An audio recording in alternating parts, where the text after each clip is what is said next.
Hello नमस्ते भोजपुरिया घुमक्कड़ में सब केहू के स्वागत बा। उम्मीद करता नहीं सब केहू बढ़िया हुई। अभी भोजपुरिया घुमक्कड़ पहुंचल बा काशिद बीच। कैसा लागत है बीच वाला गिन के कमेंट करके जरूर बताई। और यहाँ हमनी के आयल बानी सन, अभी निसर्ग तूफान आयल रहा लेकिन के पता हुई न्यूज़ में सुनले हो के हम तो ओकरा 2 दिन बाद आज 7 तारीख को हमनी के 7 तारीख के यहाँ बानी सन। बहुत बढ़िया नज़ारा बा। लहर देखी समुंदर के वाला कि कितना ऊंचा लहर उठता है। यहाँ जमीन से इतना ऊंचा बा देखी लगी। बाकी भोजपुरिया घुमक्कड़ रहा लेकिन खातिर ऐसा ही है और वीडियो लेके आवत रही तो रहा लेकिन यही आप प्यार देते रही भोजपुरिया घुमक्कड़ के। जे केहू भी पहला बार आता हो भोजपुरिया घुमक्कड़ के सब्सक्राइब जरूर कर लेवे। उम्मीद करता नहीं कि रहा लेकिन यही आप प्यार देते रहे।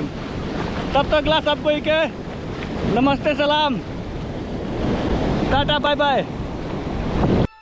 उम्मीद करता नहीं कि वीडियो सब केहू के पसंद आयल हुई। फटाफट वीडियो के लाइक करी।